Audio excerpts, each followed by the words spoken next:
TOC provides correlations of protons chained by carbons and nitrogens. Let us have a look at how many TOC systems there are in this peptide. Because our sample is measured in 99.9% D2O, only 3 TOC systems are observed in the spectrum. One of them is here in red, where 4 protons in the aromatic ring are in a chain. Another one is here in pink, where only 3 bond correlations between W2HA and HBs are involved, which can be considered as a reduced TOC system.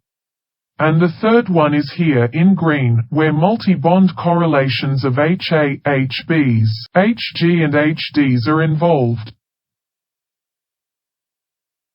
It is typical that a TOC system has a matrix of peaks that are correlated. For example, System 1 is a 4x4 matrix because each of the 4 protons involved has a different chemical shift. System 2, on the other hand, is a 3x3 matrix because each of the 3 protons involved has a different chemical shift. System 3, however, is also a 4x4 matrix although there are 10 protons in it. Because the 2 HBs appear to be one peak that is integrated as 2 protons in the 1D1H spectrum, so as the 6 HDs. Be aware that, through space rosy peaks can often be observed in a TOC spectrum. For example, the 2 weak peaks in the pink circle obviously have nothing to do with any of the TOC systems. And hence they can only be through space rosy peaks. They are through space correlations between the H2 and HBs of the tryptophan, as indicated by the red arrows on the spectrum. The explanation makes sense because these nuclei are not too far away in terms of stereostructure.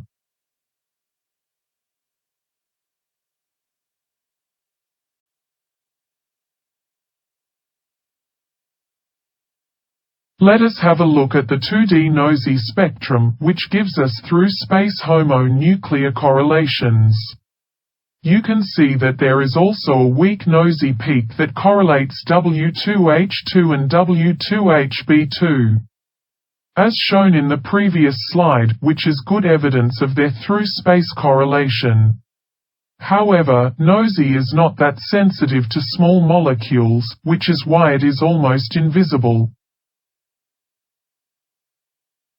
Interestingly, there is another weak peak that shows us the correlation between W2H4 and W2HA observed, denoted there as W2H4::W2HA, which indicates a folding structure that allows the through-space correlation to be observed, usually less than 5 angstroms.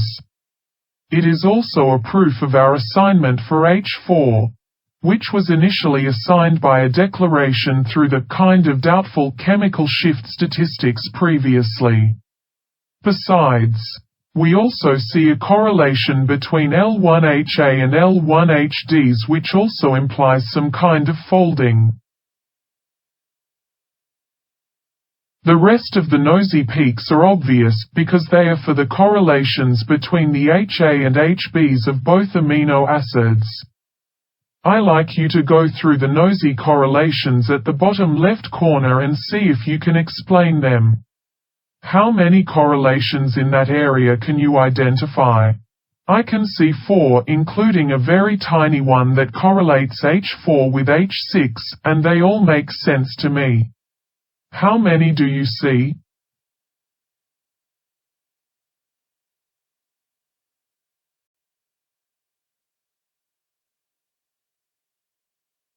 Here is a 3D conformation of the peptide, which is rotated to view the leucine side chain.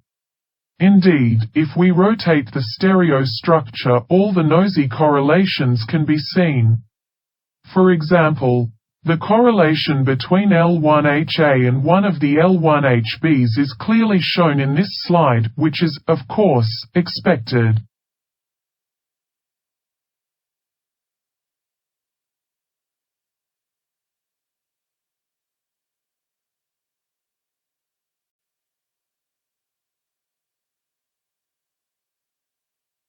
And in this graph, the correlations that show W2HA::W2H4 and W2H2::W2HB2 in the noisy spectrum are well indicated. Have a look at the structure. The HA is here. And the H4 is here.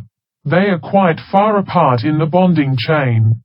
But, in terms of the distance in space, they are actually quite close. If we were ever a bit doubtful about the assignment of W2H4 before, this graph can give us some convincible information. How about the assignment of W2H2? Is our assignment correct? The fact that it only correlates to one of W2HBs in space also verified the assignment.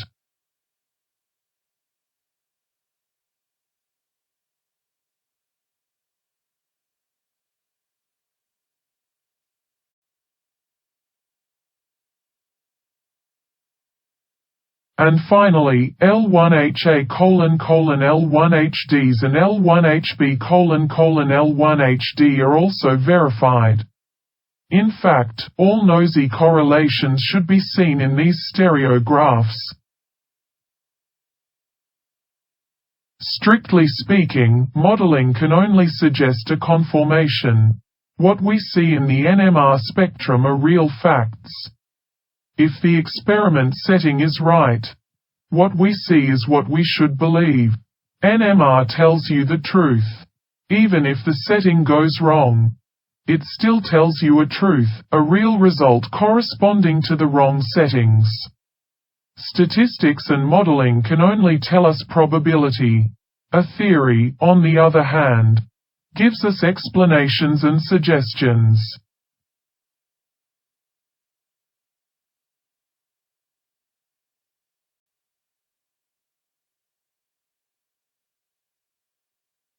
Now it is about HSQC. As we have learned, HSQC gives us one-bond correlations between 13C and 1H, which allows us to assign the chemical shifts of protonated 13Cs as long as the protons attached to them are known. For example, from the W2HA, we find the W2CA, from the L1HA, we find the L1CA, etc., etc. The W2HBs::CB are typical for a CH2 group, where two protons are correlated to one carbon. The L1HBs::L1CB is also quite common, where a peak of two protons is correlated to one carbon. In both cases, they allow us to quickly identify CH2s. Often, HSQC allows us to precisely identify overlapped proton peaks.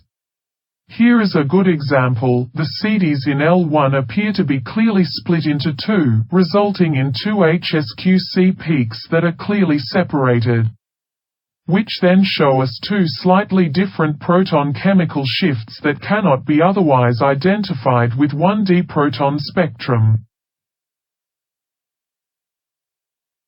Besides, HSQC also allows us to identify quaternary carbons.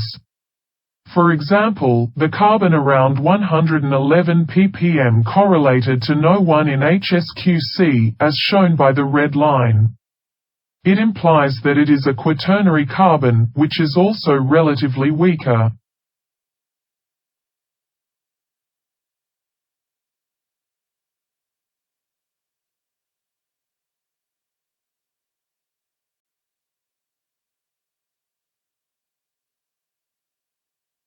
This is the HMBC spectrum of the peptide.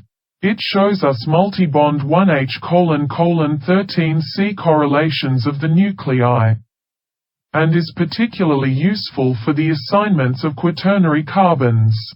It can also be used to verify the proton assignments because the multi-bond 1H::13C correlations should tell us useful information about the bonding chain. Let us have a look at the two carbons on the left. Their chemical shift values tell us that they must be the COs in the peptide. Which is for which? Have a look at their HMBC correlations. The first one correlates to W2HA and W2HBs only. And the second one correlates to L1HA, L1HB, and W2HA. Which tells us that it must be the L1CO. You can easily verify the assignments by looking at the primary structure. Obviously, a carbonyl carbon that can correlate to its immediate neighbors HA can only be the L1CO in our case, which is only 3 bond away. You may wonder if the HMBC correlation of W2CO with L1HA can be observed, which is 5 bond apart. In our case, the answer is no, because 5 bond HMBC correlation cannot be observed unless there is double bond or triple bond in the bonding chain. For example, no correlation between L1CO and L1HDs is observed, even though there are 6 H's in the HDs. We have 3 more quaternary carbons to be assigned, i.e., C3, C8, and C9, which are pointed by the blue wedges in the middle. Among them, C8 can be immediately assigned based on the fact that it doesn't correlate to any of W2HA and HBs that are 4 to 5 bond away. More evidence can be found in their HMBC correlations with the aromatic protons, as shown in the expansion on the next slide.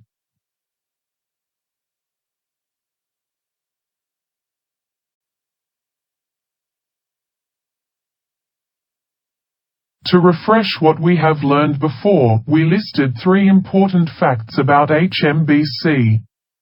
Fact 1. HMBC is optimized to observe multi-bond correlations of approximately 8 Hz coupling and suppress one-bond correlations of approximately 140 Hz coupling. Fact 2. One-bond correlations can often be observed as 2D doublets, which is a result of proton coupling to 13C. The frequency difference between the doublet components indicates the coupling constant. For example, a doublet is found in this expansion pointed with a pink arrow near the center, which correlates W2H2 with W2C2. The coupling constant can be measured to be around 180 Hz, about 40 Hz larger than 140 Hz, which is why it is not suppressed. Fact 3. 2-bond correlations within aromatic rings, e.g., W2C8::W2H7, are not usually observed, as shown in this expansion, where no peak in the pink circle can be observed. This is because the coupling constants are in the range of experimental suppression. This is a fact, nothing good or bad. As long as we know that fact, it can be effectively utilized to verify the assignments, too.